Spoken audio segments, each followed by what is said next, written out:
I was then 7 years old. It so happened that for 2 days the parents were not at home.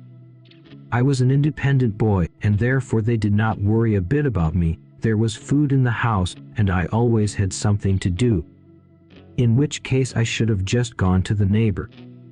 Naturally, I walked all the time on the street, and somehow I don't remember how it happened stayed up late in the yard 3 blocks from mine. It was already very dark. With me were the children I met there. We sat and told each other all sorts of horror stories. It was scary, but of course we didn't show it to each other. And so the parents took the first child, the second, the third. As a result, I was left alone, and, remembering all the terrible stories told here, I was somehow afraid to go home. Moreover, one of the stories was about my yard, and even in the distance, lightning could be seen and thunder was heard. I just sat and cried. Suddenly, a man of rather strong physique approached me and asked what happened.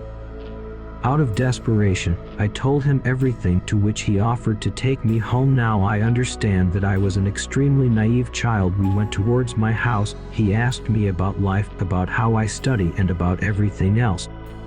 So we got to my front door. He said that, if anything, he would stand at the front door for some more time, and if I was scared, I should only call him. Entering the entrance, I heard the knock of a door closing somewhere and immediately ran out to the stranger. He offered to walk me to the apartment.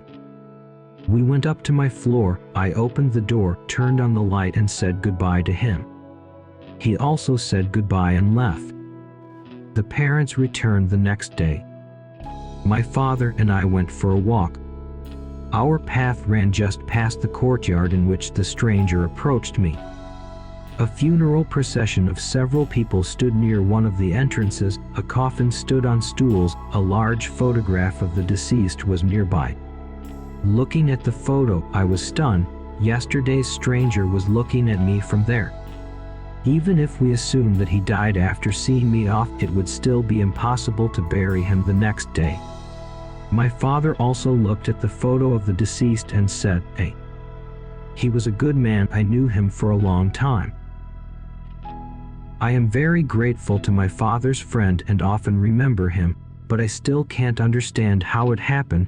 He just couldn't walk me home that dark night.